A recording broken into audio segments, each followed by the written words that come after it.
Magre-repost. Let's Okay. see.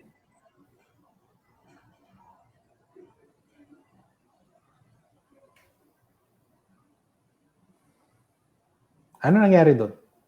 Ewan ko. Sa iyo, sa akin? Sa akin, Bishop. Okay. Nawala, bumagsak bigla. Hello po. Hello po. Welcome back. Yan, unti-unti bumabalik. Mga libukhang anak.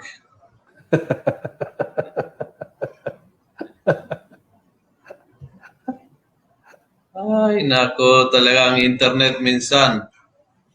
Hindi lang minsan. Oo nga eh. Kanina din, ano? Ano kasi ngayon, di ba? Pasukan na. Baka Oo, marami kaya, nang gumagamit. opo, ganun talaga ang nangyari. Hello po uli. Paki-share ho uli kasi nawala. Marami ang nawala. So, kanina na more than 300 kaya paki-ano na lang ha. Paki-share uli, paki-usap. Sorry ho, na-disconnect. Internet, alam nyo.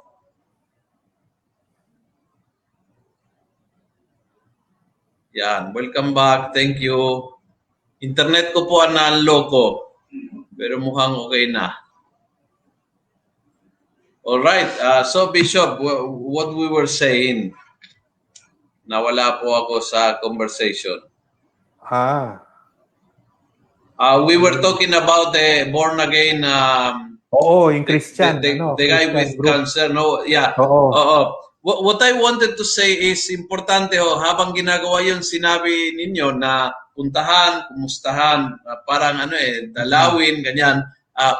Also to reaffirm him na maganda na discover mo yung Bible and then keep it because bilang Catholic we also appreciate that. So don't give up your reading the Bible, but don't forget also the value of the sacrament, of the receiving the anointing, having a good confession, going to mass every day, kahit online, etc., etc. No? So, parang maganda na hindi nating sabihin na, hindi, iwan mo yan yung Bible kasi Catholic tayo, kaya mag-rosary ka lang. No, maganda ho na i-keep at basahin at pagnilayan yung Biblia araw-araw.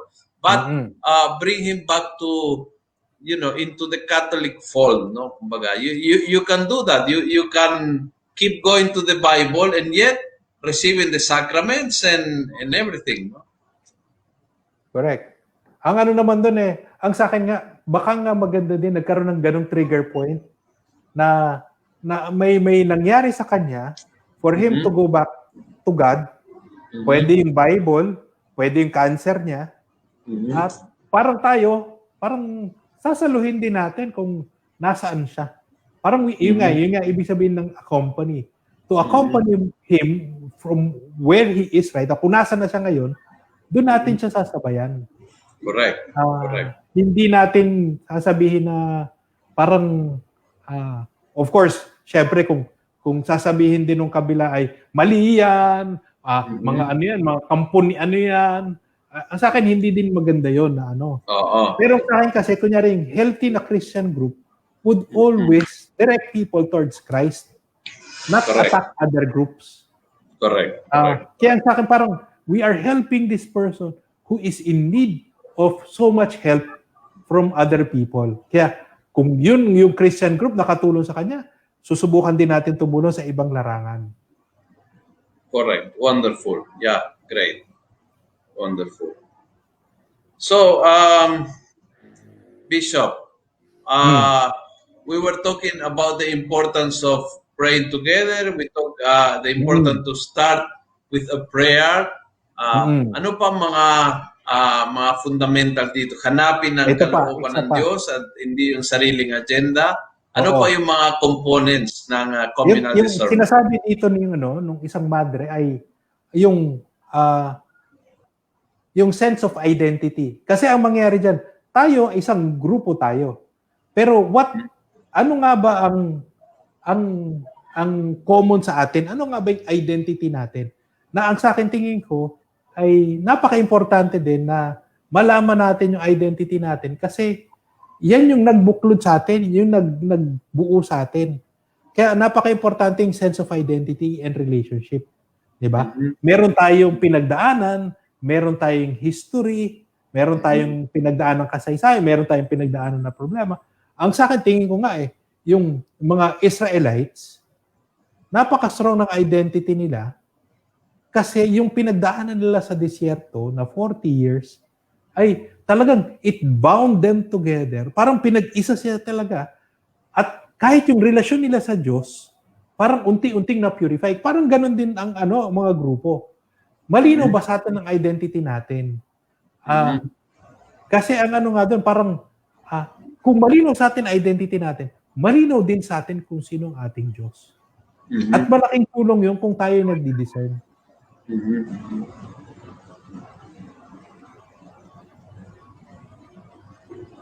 Tama po yan. At many times yung mga difficult situations, siya po ay lalo nagpapabuklod sa isang grupo. At the same time, pansinin niyo ngayon, halimbawa ngayong pandemya, dahil sa malaking gulo, hindi ito yung karaniwang gulo na naranasan natin in the past.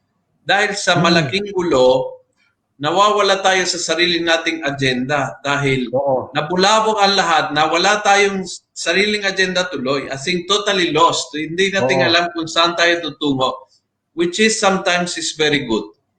Kasi yun lang parang yun lang nagtatanggal sa ating ng sariling pananaw, ng sariling agenda, ng sariling kagustuhan.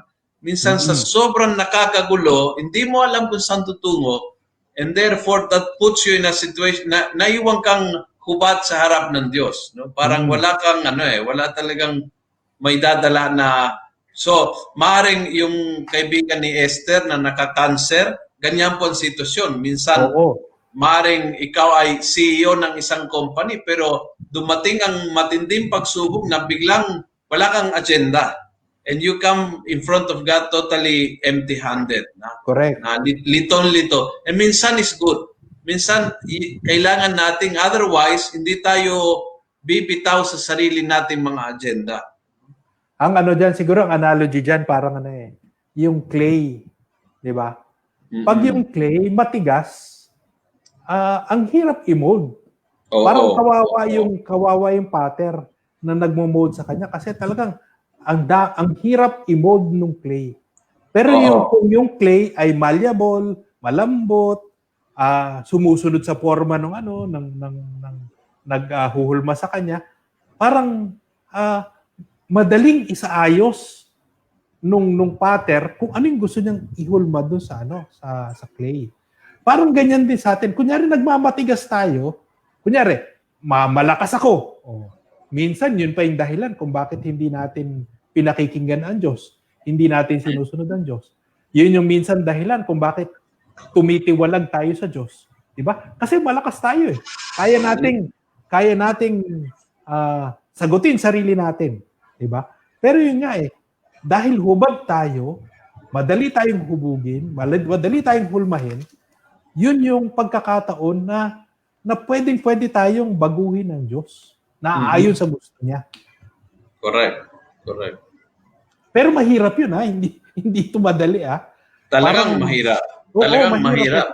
Talagang mahirap. Mahirap maging hubad. Di ba? Nakakahiyang maging hubad. It's like itong pandemyang ito, mga parokya, yung mga grupo, kailangan maghanap kung anong kalooban ng Diyos. Hindi ka pwede default mood. Hindi ka pwede tulad ng dati. Let's say, halimbawa, ngayon, darating ang Christmas. Anong gagawin? Hindi po pwede default. May Christmas party, mayroon tayong simbang gabi. This year, we have to sit down and pray. Sa ganitong kagulong sitwasyon, ano nga ba ang pwede nating gawin? Yung malinaw na hindi pwede mawala ang Pasko. Yung malinaw na kailangan natin magdiwan kasi kailangan natin ng hope. Now, paano? Wala nasira lahat ng kinasanayan natin. And in a sense, as I said, in a sense is good kasi we are forced to pray. Ano ba talaga? We are forced to listen.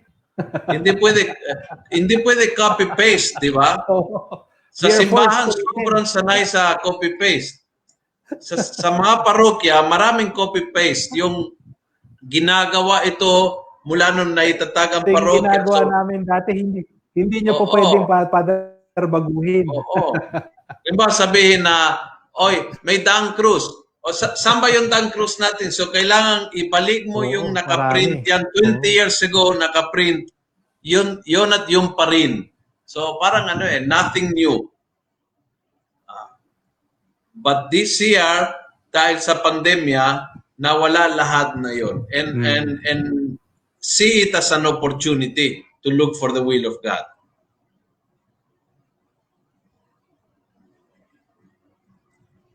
Ay, Bishop, huwag kayong magbiro ng ganyan. Kayo ngayon na ha? Hello? Kayo ngayon nawawala. Ka, Father. Ala, no, kayo nawawala Ako ngayon. Nawawala? Oo. Ako ba nawawala? Yan. Sige. So, ano po? We have a few more minutes for another point. Sige.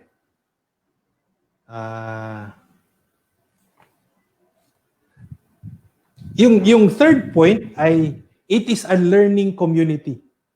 Ibig sabihin, isang komunidad na patuloy na natututo. Parang sinasabi niya na hindi pa niya alam ang lahat at nais niyang alamin. May puso siyang na nais matuto. Parang maganda siya kasi parang ako kahit individually, kinikilala ko ang Diyos kaya ako nakikinig sa Kanya. As a community, nandyan din ang Diyos, kinikilala ko rin, paano nga bang mangusap ang Diyos sa komunidad? Kasi yung huli nating example ng individual, kunyari sa pagkain. Diba? Paano nga ba ang Diyos makitungo sa isang sambayanan? Diba? Paano siyang kumain sa harap ng sambayanan? Hindi lang isang tao, hindi lang ako, pero sa isang sambayanan, paano siya makitungo? Diba? Pero Bishop, kasi if you look at the Old Testament, no, many times may kausap ang Diyos ng tao, hindi yung bayan, no? So kausap niya si Moises, tapos ikaw ang bahala sa bayan ng Diyos. O tawag niya mga propeta, tapos yung mensahe ay binigay ng Diyos sa propeta, yung propeta ang nakipag-usap sa bayan. Ngayon, sa panahon natin, panahon ng bagong tipan, kumbaga, ang Diyos ay nakikipag-usap sa pamamagitan ng mga piling instrumento lamang or nakikipag-usap sa lahat? Nakikipag-usap ang Diyos sa lahat ng nakikinig sa Kanya. Pero kinakausap niya lahat. Pero ang para bagang nakakausap ng Diyos yung mga nakikinig sa Kanya. Kaya ang doon, parang more or less po sa sense mo, sino tatingin mo dito ang nakikinig sa Diyos? Sino ba dito mga tipong mga hindi nakikinig sa Diyos? Yung sarili nilang nila isinusulong nila. So doon makikita mo doon parang ang goal mo kasi ay hindi mo naman pipiliin lang yung mga nakikinig lang sa Diyos. Pero ang goal mo is sana lahat makinig sa Diyos. Kasi tingin ko ay yan yung may hunger for that because dahil meron tayong gutom para sa Diyos, gusto mo sana na lahat makaramdam ng gutom na yun at lahat makinig doon sa salita ng Diyos. Kasi sa tingin ko, iba rin mangusap ang Diyos sa bawat isa. At ang maganda doon, parang pag pinagsama-sama mong lahat yan, parang ang yaman ng imahin ng imahin mo ng Diyos at saka ang yaman ng mensahe ng Diyos para sa lahat. Parang sa akin, parang yan yung beauty yung sinasabi ng iba, yung there is unity in diversity. Yung pagkakaiba ng pagkasabi, pagkaiba-iba ng pinagsabihan, pagkakaiba-iba ng salita, parang yung yaman ng lahat ng yan, kung lahat nakikinig, kung lahat may pagkagutom sa Diyos, lahat makakaranas nung ganong klaseng kung pagtitipunin mo lahat ng mensahe na yan, ang yaman nun. Napakayaman. Mm-hmm. Bishop, there is a question from Marielena. Ano nga po ba ang kalooban ng Diyos? Paano malalaman na ito ay ang kalooban ng Diyos? Kailangan po bang humingi ng senyales mula sa Diyos? Kasi di naman po lahat may gift of discernment. It's a gift given by God. Can you comment? Tingin ko lahat merong gift of discernment. Ang ano lang doon, not everybody practices it. As in listening, di ba? Ang sa akin lahat, tingin ko, binigay ng Diyos yan. Maybe to a different degrees. Pero lahat, binigyan ng Diyos na mag-discern. Kasi ang sa akin kasi, parang marami mga bagay na kailangan natin i-discern. Individually, iba pa yung communally. Kaya sa akin, parang tingin ko lahat may gift of discernment. To different degrees lang. Okay? Kaya sa akin, parang I disagree na ang ibang tao lang ay may gift of discernment. Hindi, tingin ko lahat meron. God has given discernment, the gift of discernment to everybody. Iba-iba lang yung degrees. Maganda po yun. Maganda po yun. Oo, maganda po yun. Kaya ang sa akin, parang lahat sana, we practice it. We are transformed by this gift. Nagiging mas nakikinig tayo sa ating panalangin. At tayo ay parang sumusunod ngayon sa Diyos kasi nakikinig tayo sa panalangin. Wow, nice. Well, umabot ng 6:00 sa mabilis ng panahon, no? Wala pa tayo.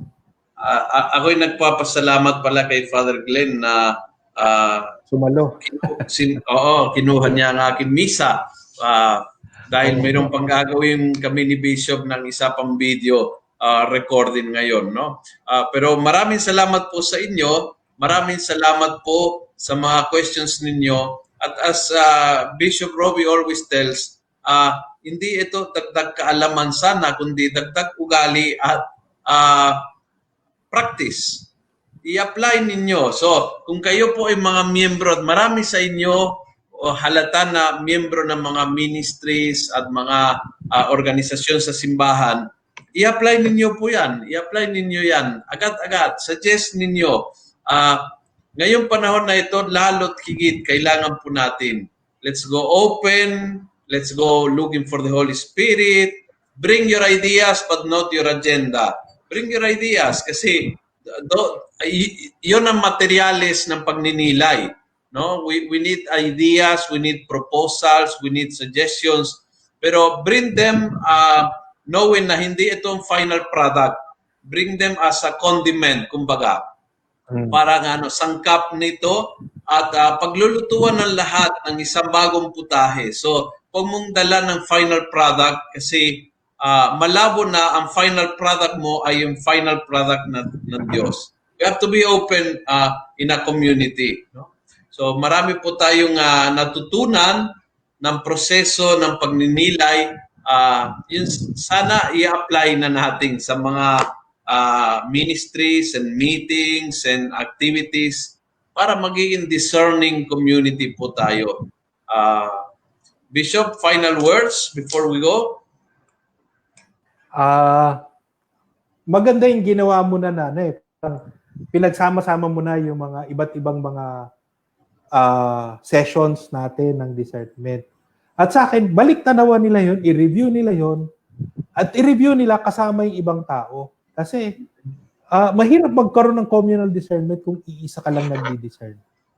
Kailangan napaka-importante ng disposition ng discernment na lahat ay maging instrumento ng Espiritu Santo, mapagyaman ang kalooban ng Diyos. Kaya po, you can go back to our old episode at YouTube, Almusalita, and then you go to playlist, makikita po ninyo lahat ng previous episodes. So maganda po ito para mapakinggan, mabasa, mapagnilayan, at higit sa lahat para ipapasa po sa mga kasamahan ninyo. So we really encourage you, yung tatlong topic na pinag-usapan, personal discernment, discernment and food, and communal discernment. These are for real life.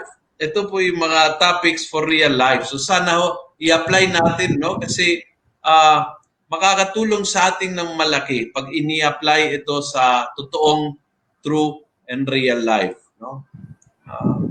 So thank you so much, Bishop. Can you give us your blessing as we end? In the name of the Father, of the Son, of the Holy Spirit. Amen. Father in Amen. heaven, we thank you for being with us. Pasalamat kami dahil sinamahan mo kami.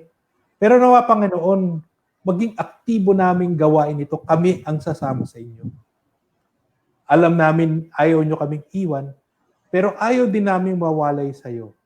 Nais namin pakinggan ka, nais namin maramdaman ang iyong paggalaw, nais namin sundin ang kung ano yung gusto mo. Para kung ano yung magagawa namin, yan yung makabubuti sa amin at makakapagbigay dakila sa iyo. Nawa, Panginoon, pag sumikapan namin itabi ang aming sariling agenda, ang sarili naming gusto, at sanayin ang aming sarili na pakinggan ka, sundin ka, umamo sana na ang aming kalooban sa iyong kagustuhan. At nang sa huli ay madala namin ang lahat, hindi lamang aming sarili, sa iyong piling at sa iyong kaharian. Ang lahat na ito hiniling namin sa ngalan ni Kristo na aming Panginoon. Amen. Sumayin niyo ang Panginoon. At sumayo rin. Pagpalain kayo ng kapangyarihan Diyos, Ama, Anak, at ng Espiritu Santo. Amen. Amen. Maraming salamat po and see you next week once again. God bless po. Thank you. God bless. God bless. Thank you very much.